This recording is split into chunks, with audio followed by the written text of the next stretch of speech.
Bonsoir à tous. On continue notre étude selon les enseignements de Bereshit sur le livre selon les enseignements de Manito sur le livre de Bereshit. Et on est parti pour la suite de notre sujet. On avait dit, cette fois, on va parler de nationalisme et d'universalisme. On avait commencé déjà à en parler au dernier cours. C'était il y a un petit moment, une petite pause. Mais maintenant, on va voir plus en profondeur et on va en fait résumer à travers le 14e chapitre tout ce qu'on a vu plus ou moins jusqu'à maintenant pour pouvoir continuer et parler des différents messianismes, d'identifier les périodes messianistes et les différents types de messianisme qu'il y a dans le peuple d'Israël, dans l'histoire de l'homme, de manière générale. Donc voilà, on va tout d'abord partager le texte tout de suite. On conclut donc ce qu'on avait commencé à voir la dernière fois pour enchaîner. Alors, effectivement, comme vous voyez, on a Amalar chez les Saves, Uma ben Yaakov l'Israël. On a ce qu'on appelle Saro chez les Saves, le fameux ange de Esav, ange protecteur, si on peut dire ainsi.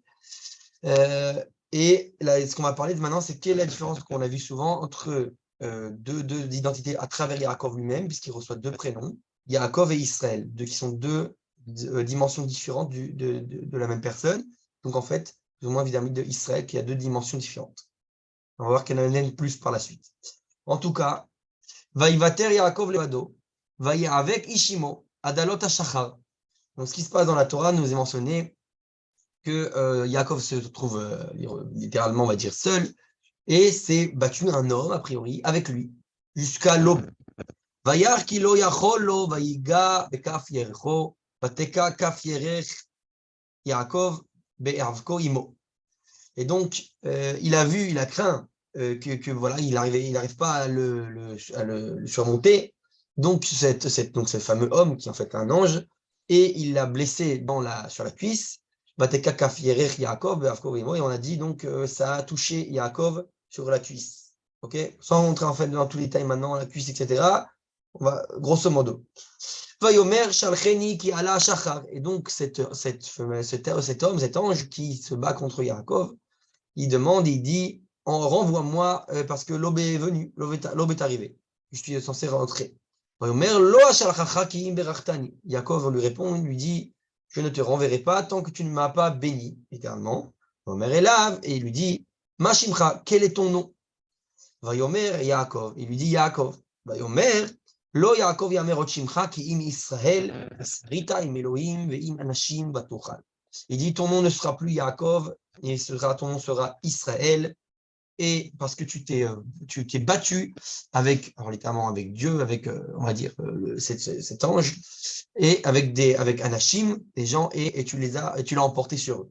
Ça, vraiment grosso modo, vraiment traduction très grossière, on va dire comme ça.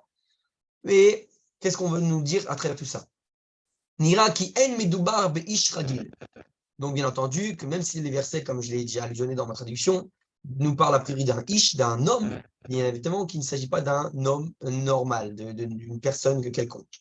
Sheken Yaakov motzeh lenachon levakesh davka mimeno bracha. Parce qu'on voit bien que Yaakov, il insiste sur le fait qu'il veut lui demander précisément de lui une bénédiction, une bracha.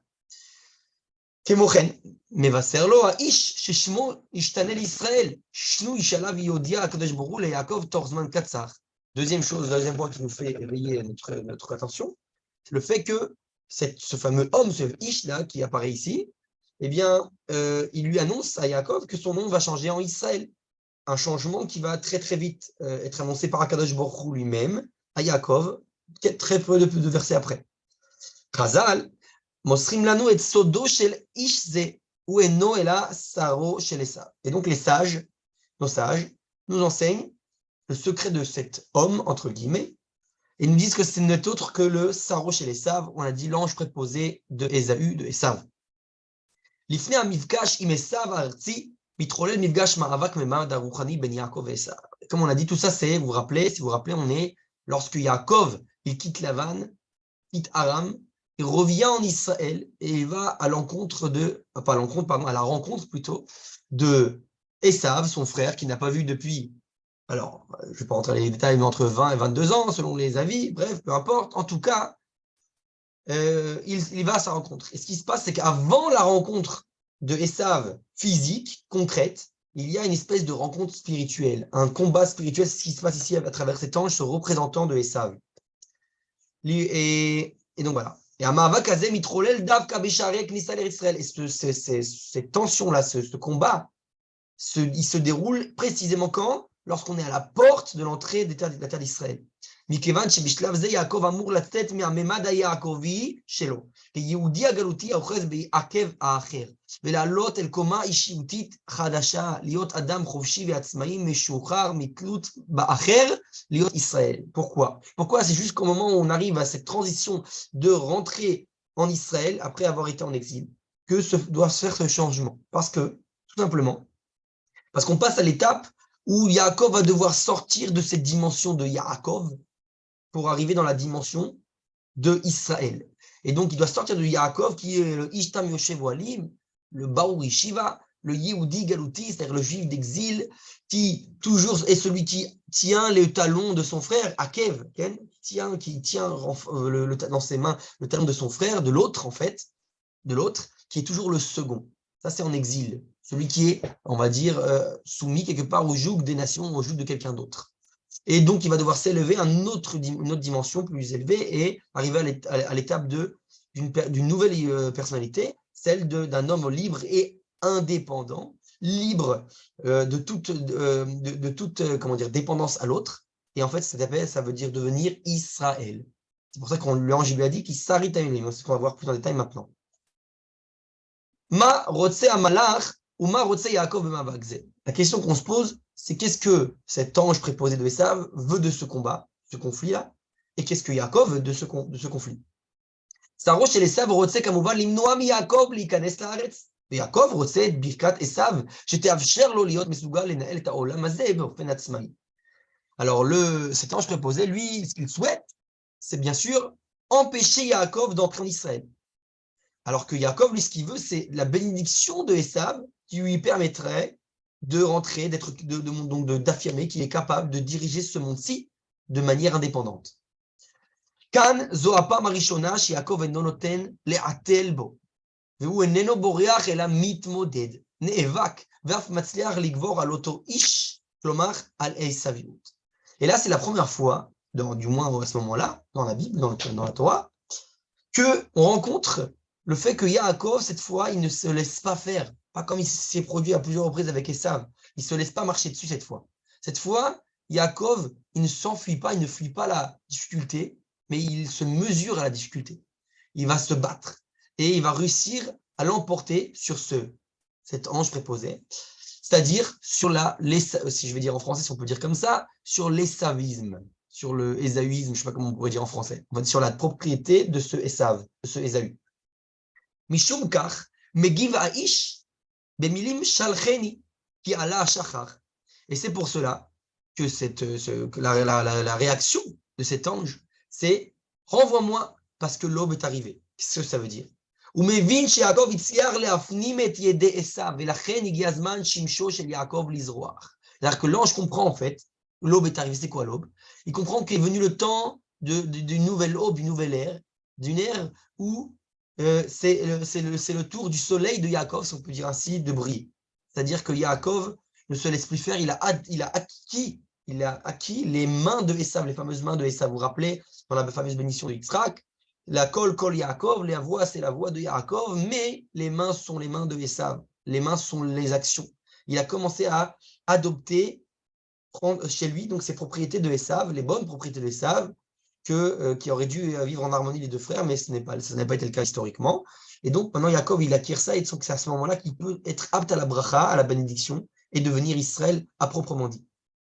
D'accord? Donc, il reprend cette dimension nationale. Il redevient une nation. Israël, c'est une nation. Yaakov, c'est un ensemble. C'est le dati, le religieux, celui qui est le spirituel.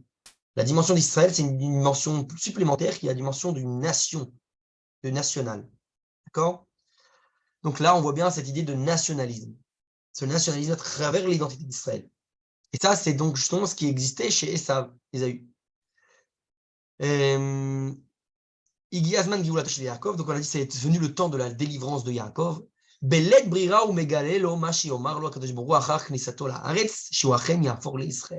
là, il n'a plus d'autre choix, cet ange, que d'annoncer et de déclarer à Yaakov, lui dire ce que Akadosh Baruch Hu de lui-même va lui dire plus tard, qu'il va maintenant se transformer, si on peut dire ainsi, en Israël. Zoï apeima arona betalir afnamat yede Esav. Donc ça, c'est, comme on peut dire, des Pima, c'est le dernier processus, si on peut dire ainsi, de Yaakov qui subit cette transformation qui devient Israël, donc qui acquiert toutes les propriétés de Esav. Mikniat Aberora, Der Birkat Yitzhak, Ve'ad Nitzachon B'mavak Auroni Deged Esaro Shel Esav Ve'knissa l'Eretz Israël. Alors ici, il dit donc de fait qu'il a acheté le droit d'aînesse, ensuite la bénédiction d'Yitzhak, puis ensuite le fait qu'il a la victoire avec l'ange préposé de Esav, avant de rentrer en Israël. En réalité, j'ai reçu de mon Rabbi, de mon Rab, qu'en réalité, ça s'est fait en 5 étapes contre les Nefesh, Ruach, Chaya, Yechida. Je dis quoi? Nefesh, Ruach, Neshama, pardon. Nefesh, Ruach, Neshama, Chaya, Yechida. Et 5 étapes. La première étape, c'est à la naissance même, où là, il tient le talon d'Esav, pardon. Donc ça, c'est du degré du Nefesh. La deuxième étape, c'est fait lorsque il achète le droit d'aînesse. Ça, c'est le degré du Ruach. Ensuite, il va recevoir la bénédiction de Yitzhak, son père. C'est le degré du Neshama. Le degré de Chaya s'acquiert donc à ce niveau-là lorsqu'il va se marier avec Léa, puisque Léa a été proposée à Esav. Tout le monde disait la grande pour le grand et la petite pour le petit. Donc la grande sœur Léa pour le grand frère Esav. C'était comme ça que ça devait être au départ. Et la petite Rachel pour le petit frère, Yaakov. Ce ne s'est pas fait comme ça. Ça ne s'est pas fait comme ça. Mais en tout cas, il a acquis quelques propriétés de Esav à travers Léa. Ce qu'on verra par la suite plus en profondeur lorsqu'on parle des différents messianismes. Ils sont un qui ressort de Léa, l'autre de Rachel. Ils sont deux prinotes, deux dimensions dans la Kabbale. En tout cas, dans la Kabbalah, si on peut dire ainsi. Qu'est-ce que je voulais dire?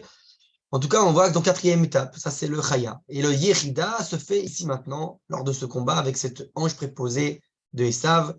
Donc c'est là où il acquiert la Yechida. Donc on voit que 5 étapes qui font qu'au final, il acquiert toutes les propriétés de Esav. Doucement, doucement. Et donc il peut devenir à proprement dit Israël. Et c'est pour ça que l'ange lui dit, et ce que veut lui dire Akadosh Baruch Hu plus tard.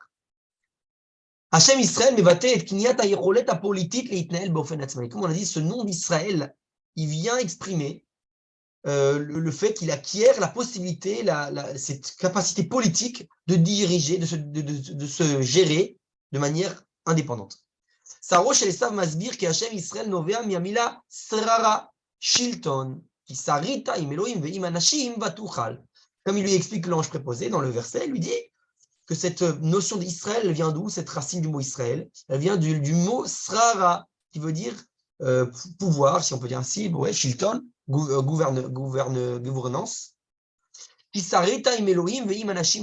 que tu as gouverné avec Dieu, tu as géré, tu as réussi à gérer les choses, à devenir indépendant.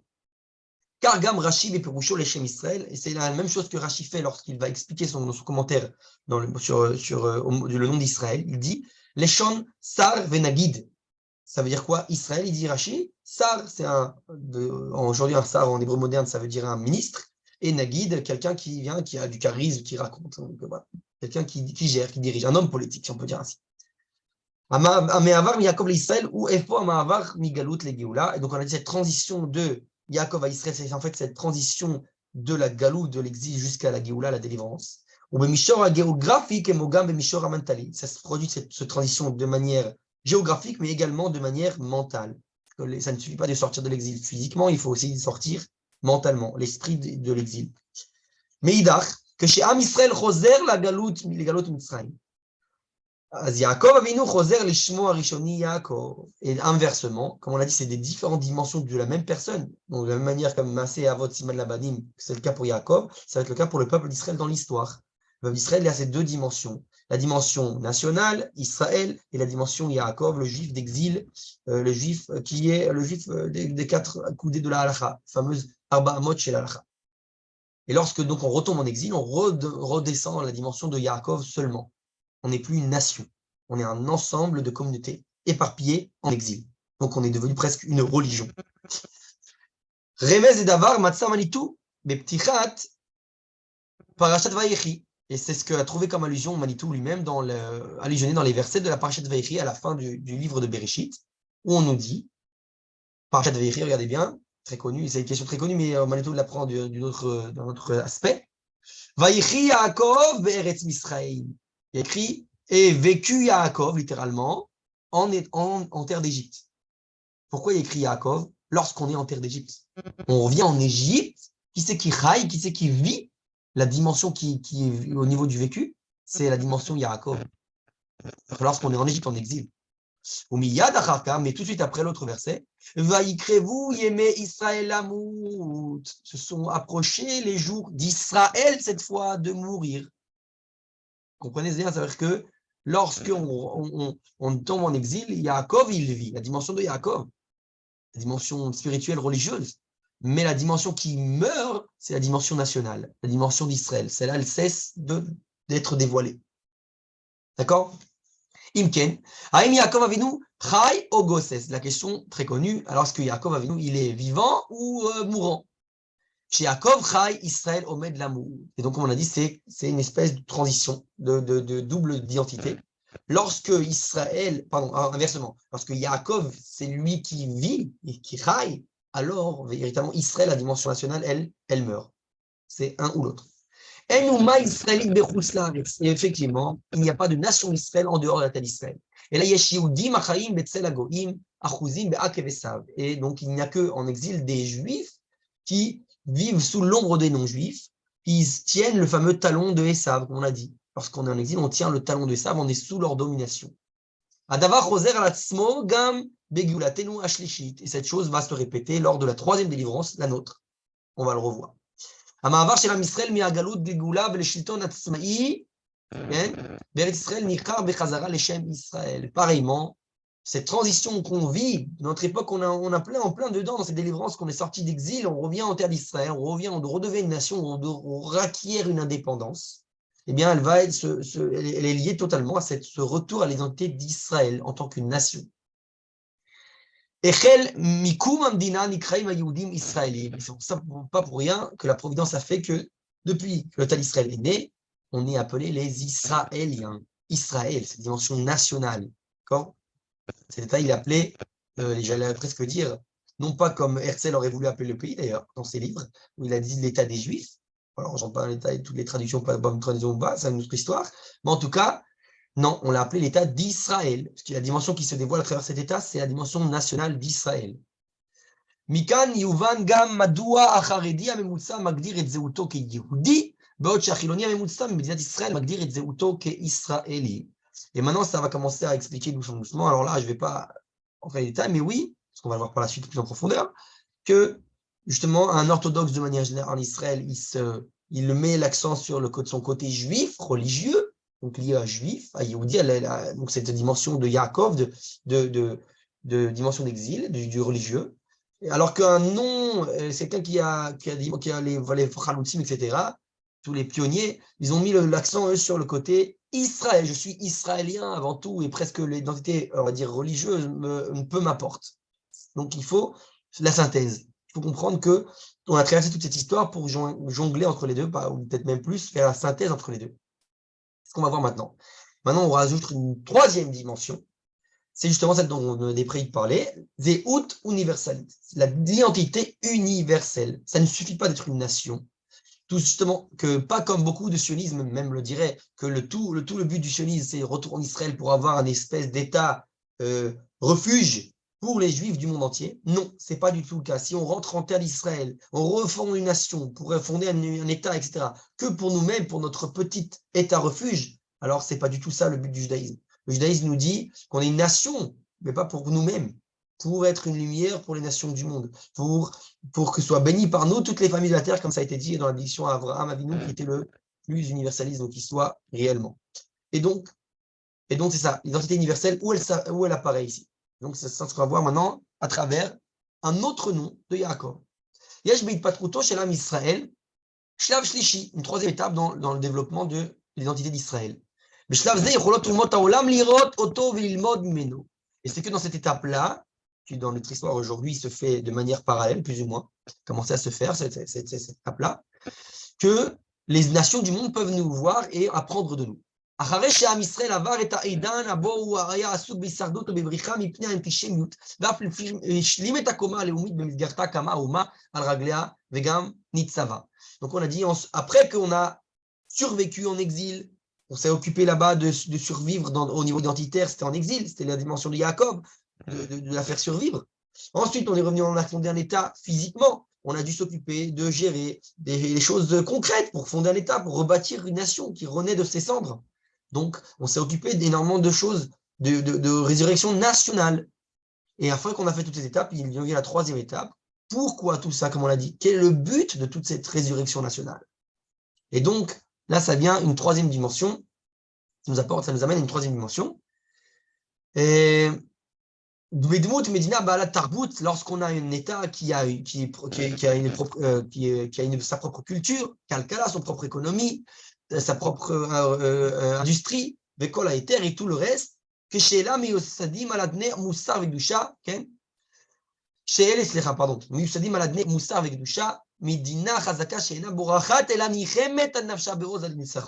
lorsque tout ça est fondé, donc on a dit sur la morale, sur la sainteté, la Kedusha, donc un État fort et qui ne s'enfuit pas et qui ne s'occupe pas de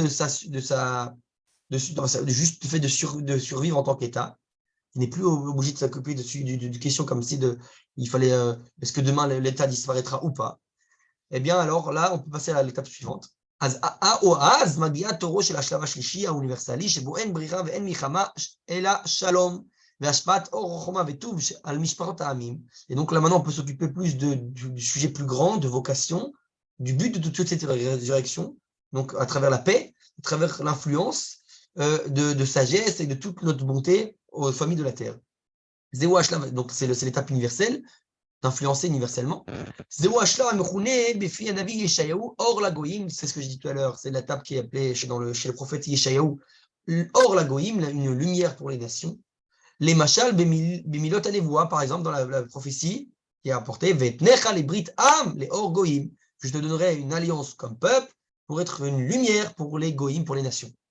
הממד האוניברסלי בזהות העברית מתבטא אף הוא בשמותיו של יעקב, שהרי בתפילת שחרית נאמר, עדת יעקב בנך בכורך, שמאהבתך שאהבת אותו, ומשמחתך ששמחת בו, קראת את שמו ישראל וישורון. Et donc, où vient s'exprimer chez Yaakov cette dimension-là de l'universel? Eh bien, il a un troisième prénom, Yaakov, qui peut-être pas écrit explicitement dans la Bible, dans la Torah, en tant que son prénom. Mais en tout cas, on le dit tous les jours dans le Siddur, dans la Tfila, le voilà. On dit dans le Siddur tous les matins, Adat Yaakov, la communauté de Yaakov, ton fils, ton premier-né, de l'amour que tu l'as aimé, de la joie dont tu t'es réjoui en lui, tu l'as appelé son nom Israël, et aussi Yeshurun. Donc on a la dimension de Yaakov qui est la dimension religieuse, spirituelle, la dimension d'Israël qui est la dimension nationale, et ensuite enfin la dimension universelle qui est la dimension de Yeshurun. Imken, Yesh le Yaakov Otchem, il a un autre nom, Yeshurun. שם זה מוזכר כשמו של עם ישראל 3 פעמים בסוף 5 חומשי תורה, כגון בפסוק, ויהי בישורון מלך, בהתאסף ראשי עם, יחד שבטי ישראל. Et donc cette dimension de Yeshurun apparaît dans la Torah, mais pas sur Yaakov, mais sur tout le peuple d'Israël, il est appelé comme ça, à la fin du Pentateuque, du Chumash, comme dans le verset par exemple, ויהי בישורון מלך, il y a eu dans Yeshurun un roi, בהתאסף ראשי עם, lorsque se rassembleront la tête, les dirigeants du peuple, Yachat Shifti Israël, ensemble toutes les tribus d'Israël. Maou Yeshurun, quel est ce Yeshurun? Mashmaout, Shorsha chez la Mila ou Reya. Ken, Kemo Bedivre Bilam, Erenu velo ata, Ashurenu velo karov. Donc la racine du mot Yeshurun, ça veut dire vision, voir. Qu'est-ce que ça veut dire? Comme dans les paroles de Bilam, qu'on approche bientôt au parachut dans le Bamidbar de Bilam, où il dit Erenu velo ata, je le vois et pas maintenant. Ashurenu velo karov, je le verrai et pas de près, pardon. Donc Ashur comme dans la chanson. Amela Ashurenu matima betikbolet lemila arenu. Donc on peut dire montre-moi, montrer. Donc Shur, Shurun, c'est celui qui va montrer, qui va dévoiler. D'accord? Car gam bishon yemenu, les machal beshir shuru abitu veru, comme dans la chanson Shuru, une chanson israélienne. Bon, ça, si on ne connaît pas cette chanson, alors voilà, Shuru abitu veru, c'est-à-dire voyez, cette dimension de regard, la vision. Amila shor meshameshet bemila nirdefet lereia. Donc, c'est pour ça que le mot taureau en hébreu, shor, Chour, bon, on va dire si c'est là, si c'est allusion, c'est un mot synonyme de la vision. Chourou. Ok? Imken shalosh הזהויות של יעקב אבינו, יעקב, ישראל וישורון, באות לידי ביטוי בתולדותיו של יעקב כשלושה מצבים עוקבים זה אחר זה, גלות גאולה ואור לגויים. Et donc on voit ici résumer les trois étapes. Celle de Yaakov, exil, Israël, nationalisme, délivrance, retour de résurrection nationale, et ensuite, Or la Goïm, lumière pour les nations, universalisme, Yeshurun. D'accord? Est-ce que c'est clair? On continue. Et donc voilà, donc Manitou nous dit que Yeshurun c'est l'identité universelle, et là on arrive donc à la troisième, Yeshmamad Ashlishi Zeuto Shel Yaakov, ou Mamad Ashel Yeshurun, mais Madze Yachol Itgalot Rak Acharei Shetipol Acha Beshela Haim Anachnu Yaakov ou Israël. Et donc il dit cette dimension universelle ne peut se dévoiler, dit Manitou, que lorsqu'on aura déjà tranché si nous sommes Yaakov ou si nous sommes Israël. Donc tant qu'on se voit en tant que religion, on parle toujours de dialogue je ne sais pas comment dire, entre les trois religions, on parle toujours des trois religions, même que ce soit à Jérusalem ou ailleurs, eh bien on ne peut pas avoir ce message aux nations, on n'est pas sur le bon plan pour dialoguer avec les nations, parce qu'on leur parle que dans termes de religion. On est dans ce petit degré de Yaakov. On est encore comme si on était en exil. Alors que c'est pas ça l'histoire. On est une nation. On est Israël. On doit avoir une parole diplomatique, politique, économique, militaire, etc., etc. On doit parler en tant que nation sainte, pas en tant qu'ensemble d'individus religieux saints. D'accord? Madoua, qui Hashem Yeshurun Kashur le Messima Ashniya Shelanu, Liot Mamlechet Kohanim. Parce que c'est lié à notre deuxième vocation en tant que peuple, d'être une nation, une royauté de Kohanim, comme c'est dans le verset. Amimad Yeshurun Kashur le Marret Hayechasim Shelanu Imumot Haolam.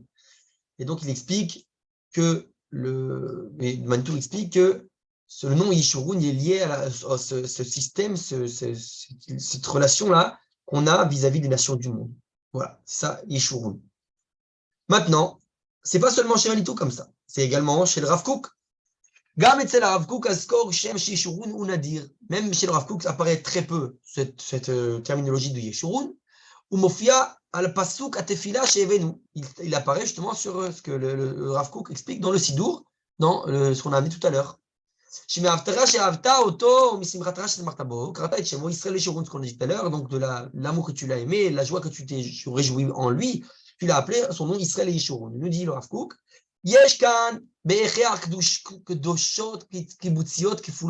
ici, il nous dit le Rav Kook, nécessairement des saintetés, on va dire, d'ensemble, double.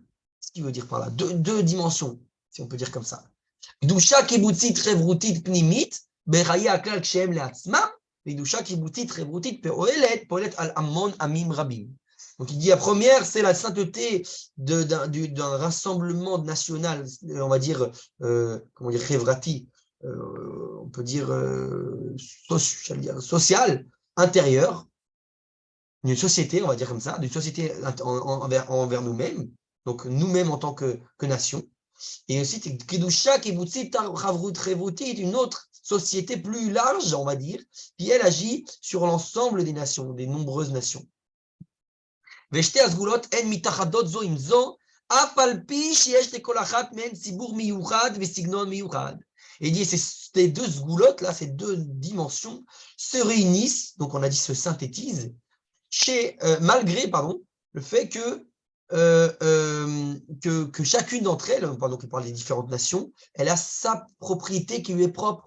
Rappelez, on a vu ça à plusieurs reprises dans les cours, parce que Manitou reprend souvent la diaspora, l'exil des nations, à travers la tour de Babel, que chaque nation, elle a une identité qui lui est propre. Le problème, c'est qu'elle n'arrive pas à arriver à l'harmonie des valeurs. Chacun vient au nom d'une valeur unique. Le rôle d'Israël, c'est d'être ce régulateur, ce vecteur, si je peux dire ainsi, il vient synthétiser, montrer que ces valeurs peuvent toutes vivre en harmonie. On doit montrer aux nations comment chacune complète l'autre. D'accord? Donc le Rav Kook nous explique, et c'est ça les deux noms, Israël, Apnimi, donc Israël, la dimension intérieure, nationale, ou Betor, comme ça représente dans la dimension du verset, que Henam Levada Dishkon, il y a un peuple qui réside seul, ou Vagoim le Trachem, et ne calcule pas a priori, si je dis littéralement, même qu'il y a d'autres fondements de traduction, mais une tradition plus profonde que cela, en tout cas qui, a priori, ne fait fi des autres nations. Et ensuite, il y a Yeshurun Achitoni, Yeshurun, la dimension plus d'extérieur, plus large. Jacob Bebetim Alav, que tout le monde le regarde, qu'on a dit, la Shuru, c'est regarder. Va Shuru Virubo, quelque chose qui vient arriver à la lumière, là il y a des terminologies de Kabbalah. כלומר, שמאבטחה שבתה אותו, באהבה חודרת פנימה, קראת את שמו ישראל, ומשמחתה ששמחת בו, הופעת האור, כבודו גלוי לכל העמים, קראת את שמו ישורון. Il rapporte, il dit que cette dimension de Yeshurun apparaît lorsqu'il vient dévoiler toute sa dimension, tout son kavod, tout son honneur divin à toutes les nations, à tous les peuples. Et donc son nom est Yeshurun. D'accord? Donc on a bien compris les dimensions là. Je continue. Mat sarir kedé la for Yeshurun. Maintenant on veut savoir qu'est-ce qu'on a besoin, nous, aujourd'hui, pour arriver à cette transition. On a subi la transition d'exil à délivrance. Maintenant, on veut la transition d'être une nation qui vient donner, influencer toutes les nations du monde. C'est très, très, très d'actualité. Aujourd'hui, c'est tout, je pense, le cœur du conflit entre la gauche et la droite de tous les pays du monde. Parce qu'aucun n'arrive à trouver la solution entre cet, on va dire, humanisme, cosmopolitisme universel, si on peut dire ainsi, qui n'est pas véritable, mais donc des côtés de la gauche, du monde entier, et ce nationalisme qui est souvent un chauvinisme des nations à travers la droite du monde entier. Donc la solution, même si elle n'a pas encore été éveillée chez Israël, elle est là, elle est dans cette Torah, elle est ici, elle est là la solution. C'est on est la seule nation qui est, à proprement dit, totalement nationaliste, mais totalement universelle, et ça ne contredit pas. Ça veut dire, c'est ça toute l'idée. Donc, la question qu'on doit se poser, comment on fait pour transiter à cette étape-là? Al-Am Israël litzor tarbut israélite, amushtetet al-archim ou moussar, vimzot, alea lichlol lisodot tarbutim miklal amim shonim. Donc, ça veut dire, d'un côté, on ne doit pas jeter, c'est très, très d'actualité, c'est tout conflit, ne pas jeter notre culture israélienne. On doit, au contraire, créer notre identité israélienne, notre identité propre de nation d'Israël qui nous est propre, mais qui ne s'arrête pas à manger du shawarma. C'est pas ça la particularité d'Israël, manger du shawarma. Il y a bien plus que ça, au niveau spirituel, au niveau culturel, moral, etc., etc. Et donc voilà, mais avec cela, parallèlement à cela, ça n'empêche pas qu'on peut aussi inclure certains fondements culturels qu'on a pris chez les nations du monde. C'est-à-dire qu'on n'est pas coupé des autres nations, on n'est pas complètement, il y a un dialogue, on n'est pas complètement détaché, on n'a pas rien à apprendre d'eux. באופן זה תשקף תרבות הישראלית לכל אומה את תמצית תרבותה אך בחיבור לערכים ולמוסר. Et donc de cette manière-là, la culture israélienne qui se créerait, si elle se crée dans cette direction-là, eh bien, elle serait justement ce que la Torah veut qu'elle soit, le tamsit tarbuta, le concentré de toutes les cultures, on l'a dit de manière harmonieuse, de toutes les valeurs, tout de manière morale, venir d'être le régulateur de toutes ces valeurs qui existent dans ce monde. car תוכל כל אומה להבין איך היא יכולה ליצור את זהותה על בסיס יסודות אלו. Et donc chaque nation pourra comprendre comment elle peut créer sa propre identité sur les bases de ces fondements-là qu'Israël a mis chacun à sa place dans le puzzle, on va dire, total de l'humanité. Les Shemkar, Gvar Itpazer, Am Israël Baolam, c'est la raison pour laquelle déjà, nous, le peuple d'Israël, on est déjà parti en exil parmi toutes les nations quasiment.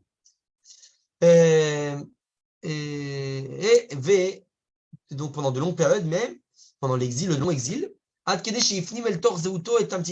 jusqu'à quel point que beaucoup de notre partie de notre peuple, chacun dans d'autres endroits, ont inclus en eux des parties de ces cultures dans lesquelles ils ont été dans les différents exils, dans les différentes diasporas. Et donc on revient, le rassemblement des exilés, en train de toutes les différentes cultures, toutes ces communautés se rassemblent ici. Les dogmas, comme par exemple, c'est très connu, on voit ça, ceux qui viennent d'Israël, la différence entre les différentes communautés. Ici, comme exemple, par exemple, les Juifs qui viennent d'Allemagne ont intériorisé dans leur identité l'ordre et la précision allemande. allemande. כך חזרו גם יהודי ארצות המזרח לציון עם מנטליות יהודיות מזרחיות, וכן יהודי פולין, אתיופיה, תימן ואמריקה. Et la même chose s'est passée pour toutes les communautés, que ce soit les orientaux, les juifs de Pauline, d'Éthiopie, de Yémen, d'Amérique, etc., etc., etc. בשלב זה החל בארץ ישראל תהליך שבו ניתן ליצור תרבות אחת שיש בה נציגות מכל זהות. אלא שבמה ה-20 הזהות היהודית אירופאית אשכנזית שלטה בכיפה ישראלית. Qu'est-ce qui s'est passé concrètement? Donc on a dit, si on avait fait, si ce travail se fait comme dans l'idéal, on devrait dire, on avait dit synthétiser toutes ces cultures et arriver à une espèce d'harmonie. Mais qu'est-ce qui s'est passé concrètement, techniquement, dans l'ordre des choses? C'est qu'au départ du XIXe siècle, on a chez le peuple juif l'identité européenne ashkénaze qui était celle qui en a plus ou moins comment dire, c'est mis au-dessus des autres, si on peut dire ainsi, je ne sais pas si je m'exprime correctement. En tout cas, Udazo, Idbata, Be'achiza, Be'ege Shilton, Anaga, Tzvaït, Amishpat, Akalkala, Tarbout, Vatekshoret. Ça, c'est justement tout l'idée un peu du conflit d'aujourd'hui, même si ça ne s'arrête pas qu'à une histoire de communautaire, de Eshkenaz et Sfarad. Maintenant, ça a dépassé tout cela. Mais en tout cas, à l'origine, c'était cela. Ça s'est exprimé par le fait qu'il dirigeait l'État, l'armée, les tribunaux, l'économie, la culture, les médias, etc., etc. כעת הגיע הזמן לקחת את כל היסודות התרבותיים מכל גווני הזהות היהודית שנאספו לציון עם העולם מכל הגלויות וליצור מכוללת תרבות אחת כוללת, הרמונית, מוסרית וערכית. Et donc c'est maintenant venu le temps de vivre en harmonie, d'essayer de harmonieusement rassembler toutes ces cultures différentes et pas seulement qu'une seule d'entre elles, toutes les communautés, donc c'est ce qu'on appelle cette diaspora israélienne, cette richesse culturelle et intellectuelle qu'il y a dans le peuple d'Israël, pour vivre nous en harmonie, pour enfin, à la fin, enseigner aux nations comment elles vivent en harmonie. וכשהחזון זה יתממש יוכלו אומות העולם להתבונן בעם ישראל ותרבותו ולראות את עצמם אך בפנים ערכיות. Et que lorsque nous on arrivera à faire ce travail-là, on pourra justement, toutes les nations apprendront de nous et pourront voir comment elles se débrouillent, donc vivre harmonieusement, cette fois avec des valeurs morales harmonieuses, de manière harmonieuse chacun l'une avec l'autre. כך תסלל להם הדרך לבנות מחדש את זהותם המקורית, אך על בסיס ערכים ומוסר, כך יממש את עם ישראל את c'est que lorsque comme ça, lorsqu'on fera ce travail-là, qu'on pourra, donc on a dit l'harmonie des valeurs. C'est-à-dire qu'on a dit ce qui finalement, il faut bien comprendre ça, que Manitou revient souvent sur cette idée, de comprendre que ce qui fait, quelle est la sgoula finalement du peuple d'Israël, qui est notre particularité, notre particularisme, c'est le fait qu'on n'en a pas. C'est-à-dire, comme il disait, c'est le fait qu'on a en nous, on comprend en nous toutes les particularités de tout le monde pour les réguler, les faire vivre, les mettre en proportion de manière harmonieuse. Et donc, ça veut dire que chacune des nations a son particularisme, son prisme à lui, et Israël est le concentré de tous ces particularismes pour les faire vivre en harmonie. C'est comme le dit le Kuzari, qu'on est le cœur parmi les nations. Le cœur, c'est lui qui vient réguler, donner le sang, de faire vivre ce flux de vie à toutes les nations. Donc c'est ça le rôle du peuple d'Israël. C'est notre rôle universel. Bien entendu, malheureusement encore aujourd'hui, le peuple d'Israël n'a encore pas compris cette dimension-là de ce rôle-là. Il a un peu peur, il est toujours renfermé sur soi, etc. Et donc il faut transiter ces différentes dimensions pour comprendre quel est véritablement notre rôle. Qu'on ne devrait pas être si on peut dire ainsi, ce que je pense moi personnellement, ceux qui viennent on va dire, on peut se conseiller des Américains, mais, mais on a aussi notre mot à eux, on est surtout notre mot à dire aux Américains. C'est plutôt, bien sûr qu'on a écouté, à apprendre, j'ai pas dit le contraire, comme on l'a dit tout à l'heure, mais essentiellement, c'est nous qui devons gérer la politique internationale. C'est nous qui sommes le peuple le plus moral au monde. L'histoire l'a prouvé. Donc voilà. Donc c'est ça qu'il faudrait qu'on gère les règnes des nations pour le vivre harmonieusement. L'histoire l'a prouvé comme quoi le peuple d'Israël n'est pas du tout intéressé à souffrir pour toutes les nations pour justement apporter cette harmonie dans le monde entier. Donc voilà. Maintenant, je passe à la prochaine étape, comme j'ai dit, et donc c'est la conclusion de tout ce qu'on a dit jusqu'à maintenant. On va résumer pour pouvoir passer à l'étape avant de parler des messianismes. Donc là, on touche vraiment au cœur du 14e chapitre. Voilà.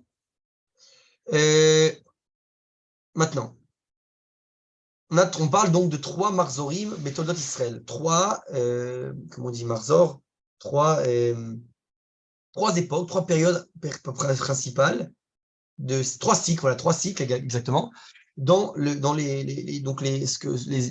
évolutions différentes des entitaires au niveau d'Israël, du peuple d'Israël. Donc lorsqu'on étudie l'histoire, on parle en général de différentes étapes. Alors que là, ce que Manitou tout le temps accentue, on ne parle pas d'histoire, comme on a dit quand on parle de Toldot. Toldot, ce n'est pas exactement histoire ou période, mais c'est, comme on l'a dit, une espèce de transition identitaire, si je m'exprime correctement. Et donc, chez l'homme, une Sefer Bereshit pour aller Macheret. Mais Sefer Zen Nifgashim, Mikol Tolot Am Israël Der Avot. Et là, on va donc voir les différentes transitions identitaires qu'on doit traverser en tant que peuple. ישנן שתי דרכים עיקריות לתאר את ההיסטוריה, האחת היא מעגלית, האומרת שמה שהיה ומה שיהיה, ואותם אירועים חוזרים על עצמם שוב ושוב. השנייה היא לינארית, קווית, האומרת שהעולם הולך ומשתנה ללא הרף.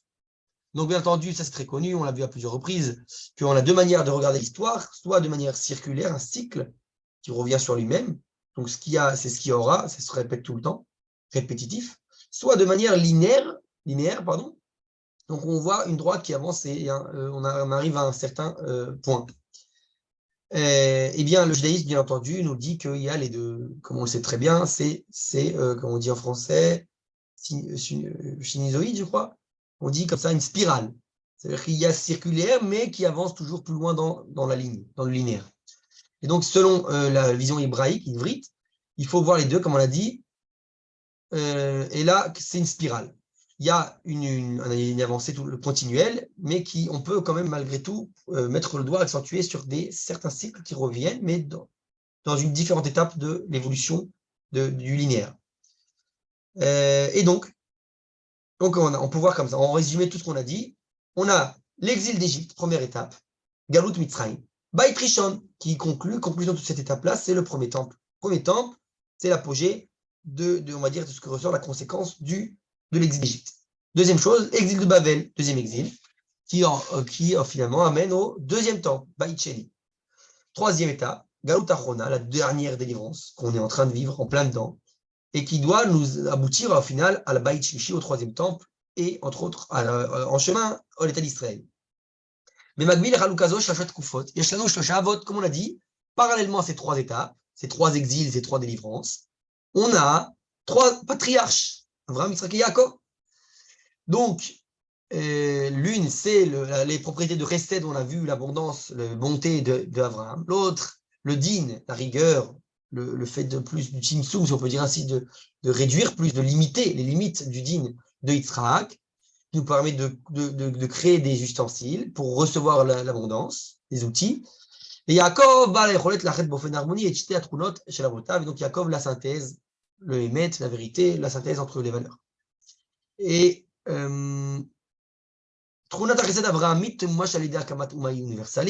donc on a dit cette propriété de bonté universelle donc de Abraham va justement s'exprimer lorsque la nation deviendra universelle, tournée vers les nations du monde. C'est ça que tout celui qu'on consigne dans la bracha de l'Amida, c'est bien entendu Abraham qui est le Magen Abraham, qui est celui qui, finalement, tout ce nationalisme, on a dit, c'est pour aboutir à l'universalisme. Et justement, c'est pour ça que le rôle principal d'Abraham, c'est bien entendu de bâtir une descendance, une nation comme ça, qui soit universelle. Comme on a dit, c'est Yitzhak, c'est plus le rigueur, les limites des choses, donc la dimension des frontières nationales d'une identité. La reine Eva Yitzhak im Ishmaël à l'Eretz Israël. C'est pour ça que le conflit avec Yitzhak, lui, c'est contre Ishmaël. Il va se battre sur les frontières de la terre d'Israël, les limites nationales. Veima Palestim à la Beirut, et également il va se battre avec les Philistins sur les puits. Tout c'est sur la limite. Midat Haemet chez Yaakov, il y a les Shalev Bofen Harmoni Ben Afarim Shonim, et donc Yaakov, lui, c'est bien, on va dire, essayer d'équilibrer les différentes valeurs, l'harmonie. Yaakov Matsiar les Shalev Karou, Midat Chesed Adin, à l'idée Ribour, Kol Yaakov, il y a des saves, ou offert Liot Israël, Kat Yeshlibdok, Meavot, Imuyot, Ele, Avot Tipus chez la Am Israël. Donc là, on va voir comment tous les patriarches, justement, c'est pas pour rien qu'on les appelle les Avot, les patriarches, parce que comme on dit en hébreu, il y a Av et Tolada, dit Av en hébreu, ça veut dire la racine et la Tolada, la conséquence. Et bien là, pareil, nous on a nos patriarches nous on est les banim, nous on a la direction des Bnei Israël, nous sommes les conséquences. Mais Masé Avot Simana Banim, qui dit ce qu'on a vu chez les patriarches va se reproduire chez les nations, chez le peuple d'Israël. Et donc, on va voir où s'exprime ce parallélisme à travers les différents patriarches. On arrive, voici aux trois cycles. La première étape, on a dit, c'est là où s'est créé le peuple hébreu, les Hébreux. Ça, c'était à travers Abraham. On est sorti d'Égypte. En Égypte, on n'était pas des Juifs, on était des Hébreux. Bref, en sortant d'Égypte, tout ce qui s'est passé, là-bas, tout ce qu'on a traversé, eh bien, on est arrivé derrière Israël, et nous serait à Efsharut l'Agat Amalek. Et donc, c'est créé lors de la transition, une fois encore plus ce conflit avec Amalek, on l'avait vu par le cours précédent. Et c'est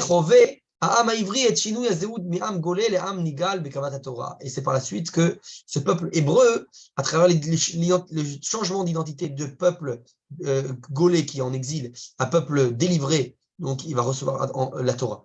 Et donc tout ça, ce processus se termine à travers l'entrée en Israël, Akamat Malchut Bet David, le fait qu'on va instituer la royauté du roi David, et la construction du Beth Amikdash, le premier.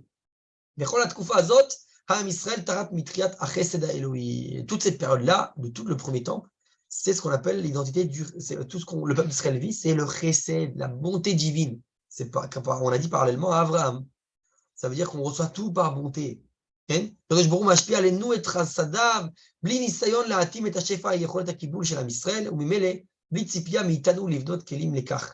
on reçoit tout presque gratuitement. Kadosh Baruch Hu nous donne le shefa, la bonté, même sans, on va dire, si on peut dire, regarder si on est véritablement apte à recevoir tout ce shefa, cette bonté. Donc les miracles, les compagnies, tout ce qui se passe pendant ces périodes-là, les miracles manifestes du premier temple. La Kadosh Baruch Hu Moshe Israël et Mitzrayim Benissim, c'est pour ça qu'aussi il nous a sorti d'Égypte par des grands miracles qui sont au-delà de la nature. Korea la Metayam, nous a ouvert la mer. Nilcham Lem Ba'Amalek, il s'est battu pour nous contre Amalek. Et il nous a fait résider en nous la Shrina, la résidence divine et la prophétie. On a dit deuxième cycle, l'exil de Babel, destruction du premier temple. Et donc, lorsqu'on a fait des Purim il n'y a pas longtemps, eh bien, c'est ça, cet événement qui vient accentuer ce phénomène-là. Mistemet Kalut Babel, se termine l'exil de Babel. Am Israël Roser Beshenit Larzo, Bonet Bet Amigdash Sheni. Donc, après tout ça, toute l'histoire de l'Ipurim et compagnie, finalement, le peuple d'Israël reviendra pour une deuxième fois de l'exil de Babel et construira le deuxième temple. Et là, on voit absence d'abondance divine, de dévoilement divin. Il n'y a plus de présence divine manifeste. Nifsakim Anissim, il n'y a plus de miracle manifeste. Et la prophétie n'existe plus. Nirtam Tanakh, le Tanakh, c'est la signature du Tanakh, c'est-à-dire de la Bible, il n'y a plus de prophétie. Et là, donc, le peuple d'Israël commence à dévoiler son identité juive. On a dit d'exil. Vous vous rappelez, ce terme juif, Yehudi, il apparaît dans la Bible la première fois, avec Yirmiyahu Hanavi et avec le Megillat Esther, la Megillat d'Esther. Ou au vers Nisayon Hashmada Amaleki à l'aider Aman. Et donc, quand on devient, on repasse à une autre dimension, à une autre manière, une autre tentative d'Amalek de nous anéantir à travers Aman. Et ça va donc renouveler cette nouvelle dimension de l'identité juive à travers l'évolution de la Torah orale. Donc, Babel, Torah orale. Et le troisième cycle, bientôt on en arrive à la fin, à la conclusion, c'est donc celle de destruction du deuxième temple et les Romains détruisent bien sûr tout ce qui reste du gouvernement juif de l'époque. Mikan, Matrila, Galut, Edom, et là va commencer un long exil de 2000 ans, l'exil d'Edom, Haruka chez Mashkarat Kumamdina, qui a duré jusqu'à l'indépendance de l'État d'Israël en 48. On avait vu ça, vous vous rappelez que c'est encore une fois, on subit à la fin de cette long exil une autre tentative d'une autre représentant d'Amalek qui sont les nazis d'anéantir le peuple juif, après la Shoah.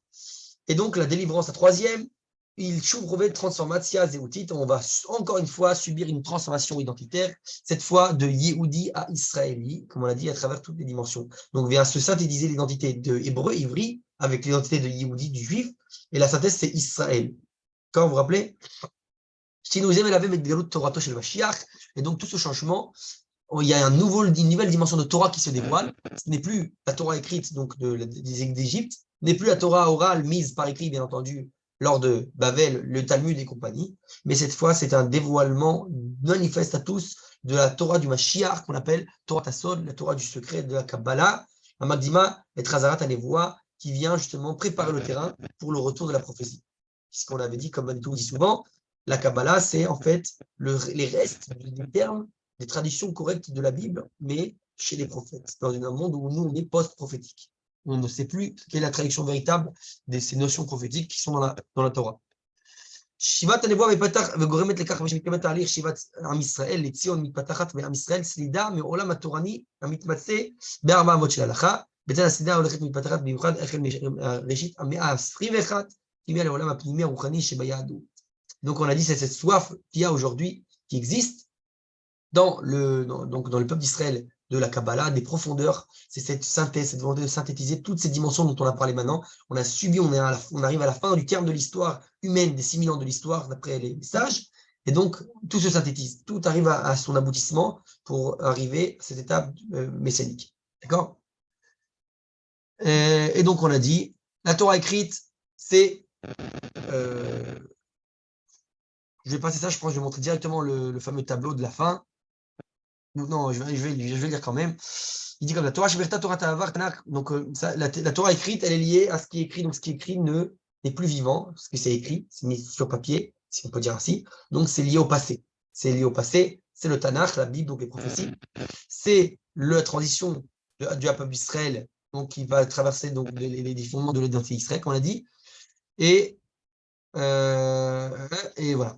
Maintenant, deuxième dimension, Torah chez BLP, la Torah orale, on a dit celle qui est liée au présent, parce que qu'est-ce qui est BLP, quelque chose qui est oral, donc qui est dit maintenant, à l'instant présent, donc c'est quelque chose de vécu maintenant, donc c'est lié au présent. Son but, c'est de se mesurer aux situations qui se renouvellent dans le présent. Et donc ça, c'est des choses qu'on ne peut pas tout le temps trouver les réponses dans la Torah écrite. Il faut renouveler en fonction des différentes choses qui sont renouvelées dans la réalité qui nous entoure aujourd'hui, dans le moment présent. Et donc, c'est le rôle des sages, d'où l'importance de la Torah orale, de ceux qui viennent te donner cette Torah orale. Et voilà. Et maintenant, ok. Quel est le point commun entre ces deux Torahs écrites et orales? Donc, c'est le fait qu'il y a du tov et du ra. Il y a du bien et du mal. Il y a des choses qui sont interdites et il y a des choses permises. Alors que la Torah, la troisième, Torah Ta'atid, celle qui est liée au futur, le sod, le secret, ce qui va se dévoiler, elle est donc la Torah du futur. Pourquoi? Parce qu'elle va donner les ustensiles, comme on l'a dit, pour pouvoir dévoiler donc toutes les dimensions du divin, dans chaque chose, à chaque instant, chaque endroit, même dans les choses dans le domaine de la pureté et des interdits. Alors bien sûr, ça ne veut pas dire chas v'shalom de faire des averot, chas v'shalom. Mais vous verrez, c'est une notion de très importante de sortir les interdits de Grusha de chaque dimension des choses les plus basses. Mais comme on l'a dit, c'est possible que la Tiléavo, donc à la fin des temps, parce qu'on doit arriver à certaines étapes après étape de réparation, mais en tout cas, ça commence à apparaître avec la Torah du Hari, entre autres, et en tout cas le Chassidut, etc., tous les moments, et ensuite à la fin, la Torah du Rav Kook, tout ça, c'est les dimensions de Kabbal qui se dévoilent de plus en plus donc, dans la génération. Et... Ok. Maintenant, je vais amener pour bien résumer ce tableau. Voilà. Je ne sais pas si vous voyez bien ce tableau devant nous. Regardez bien, il résume très très bien de manière claire tout ce que je viens d'expliquer oralement. Voilà, on a, regardez bien, exil, Kalout, vous voyez la flèche. Ça, c'est Yaakov. Donc, parallèlement à ça, le Israël en exil. Donc, au niveau de la dimension des patriarches, c'est Yaakov à Aram, chez Lavan. Ensuite, on a une tentative de nous anéantir, des représentants d'Amalek. Ici, ça se représente par la rencontre avec Esav. On a, à travers ça engendre un renouvellement identitaire. Donc, on passe de Yaakov à Israël, comme on a vu de ce combat avec l'ange du côté de Esav. Et on a ensuite une délivrance, donc le fruit de tout cela, Yaakov revient en Israël et devient Israël. Ça, c'est aux dimensions de patriarche de Yaakov. Aux dimensions de peuple d'Israël dans l'histoire, ça se produit comme ça. On a une exil, premier exil, l'exil d'Égypte, le tentative d'anéantissement avec Amalek, le renouvellement identitaire à travers la Torah écrite, on a dit la prophétie, la Géoula, la délivrance, c'est la conséquence, donc c'est le royaume de Shlomo, de Salomon, le premier temple. Au niveau du deuxième cycle, c'est l'exil de Babel, de Babylonie, ou de Perse. La tentative de nous anéantir, c'est à travers Aman, représentant d'Amalek. Le renouvellement identitaire, c'est la Torah orale, Chokhmah, une période de sagesse. On n'est plus dans la dimension de prophétie, mais dans de l'intellect, de la sagesse, la Torah écrite. Pardon, la Torah orale, la Torah Talmud, de l'intellect, les pilpoulim, etc. Et la délivrance qui a apporté, c'est le royaume des Rashmonéens, des Asmonéens, donc toute l'histoire de Hanouka, Purim et compagnie. Et bien entendu, on arrive au dernier cycle, Galout Edom, l'exil de Edom, Rome, Europe, etc., le monde occidental d'aujourd'hui. Tentative de nous anéantir s'est reproduite par les Allemands, l'Allemagne nazie, qui sont les représentants de Amalek, encore une fois. Renouvellement identitaire, on va passer du nouveau dévoilement, nouvelle dimension de la Torah du Mashiach, qu'on appelle la Kabbalah, Torah du secret, du Sod. Et conséquence, la délivrance, l'État d'Israël, qui va finalement, Bezrat on espère bientôt, très prochainement, aboutir au troisième temple. La synthèse entre toutes ces périodes. Est-ce que j'ai été clair? Y a-t-il des questions?